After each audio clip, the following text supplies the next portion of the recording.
Part 4. You will hear part of an environmental studies lecture on tree planting. First, you have some time to look at questions 31 to 40.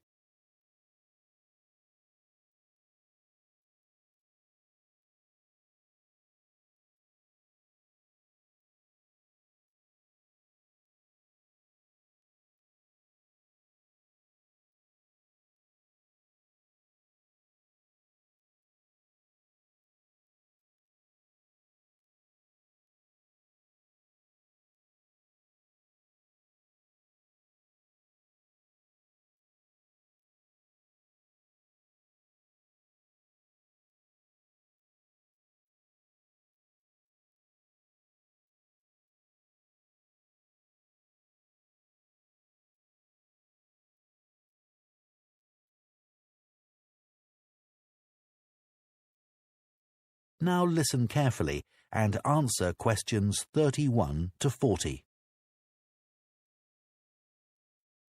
Tree planting now dominates political and popular agendas and is often presented as an easy answer to the climate crisis, as well as a way for business corporations to offset their carbon emissions.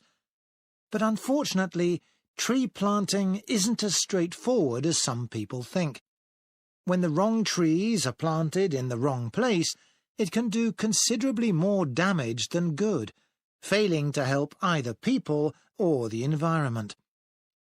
Reforestation projects are currently being undertaken on a huge scale in many countries, and it's crucial that the right trees are selected.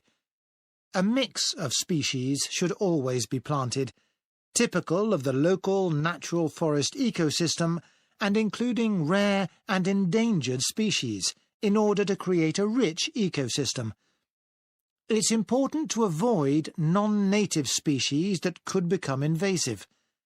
Invasive species are a significant contributor to the current global biodiversity crisis, and are often in competition with native species and may threaten their long-term survival. Restoring biodiversity that will maximise carbon capture is key when reforesting an area, but ideally any reforestation project should have several goals. These could include selecting trees that can contribute to wildlife conservation, improve the availability of food for the local community, and maintain the stability of soil systems. Meeting as many of these goals as possible, whilst doing no harm to local communities, native ecosystems and vulnerable species, is the sign of a highly successful tree planting scheme. To ensure the survival and resilience of a planted forest, it's vital to use tree seeds with appropriate levels of genetic diversity, the amount of genetic variation found within a species essential for their survival. Using seeds with low genetic diversity generally lowers the resilience of restored forests, which can make them vulnerable to disease and unable to adapt to climate change. Choosing the right location for reforestation projects is as important as choosing the right trees. Ultimately, the best area for planting trees would be informally forested areas that are in poor condition.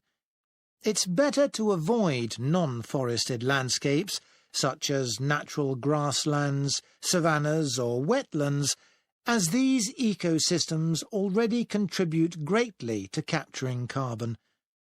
It would also be advantageous to choose an area where trees could provide other benefits, such as recreational spaces. Reforesting areas which are currently exploited for agriculture should be avoided, as this often leads to other areas being deforested.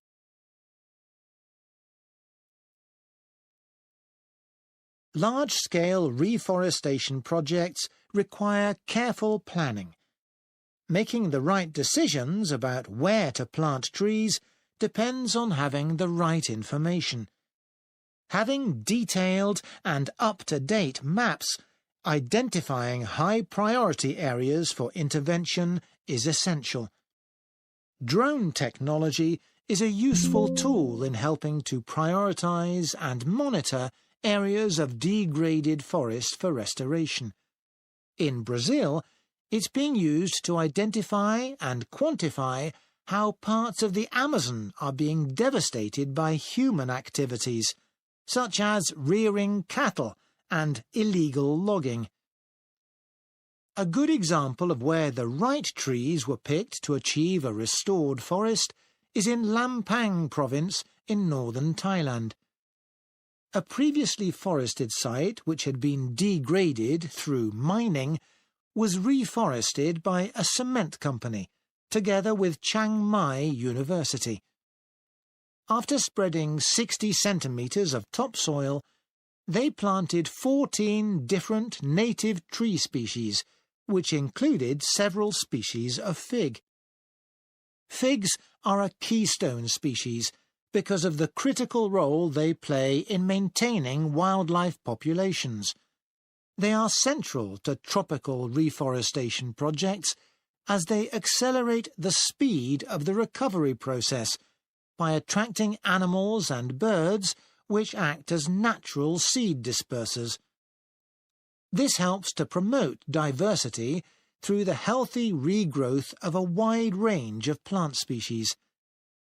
Unlike the majority of fruit trees, figs bear fruit all year round, providing a reliable food source for many species.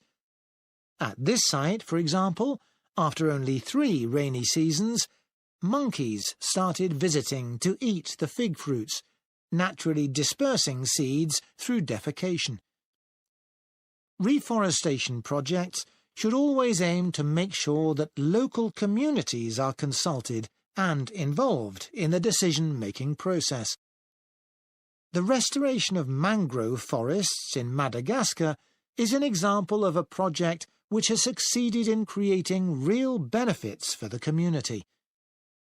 Destruction of the mangrove forests had a terrible impact on plant and animal life, and also badly affected the fishing industry, which was a major source of employment for local people living in coastal areas. The reforestation project involved hiring local people to plant and care for the new mangrove trees.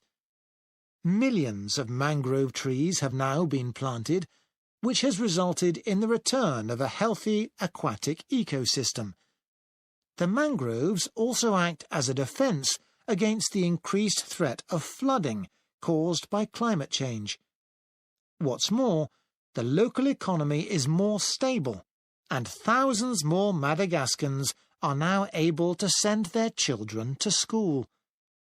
One other important point to consider. That is the end of Part 4. You now have 1 minute to check your answers to Part 4.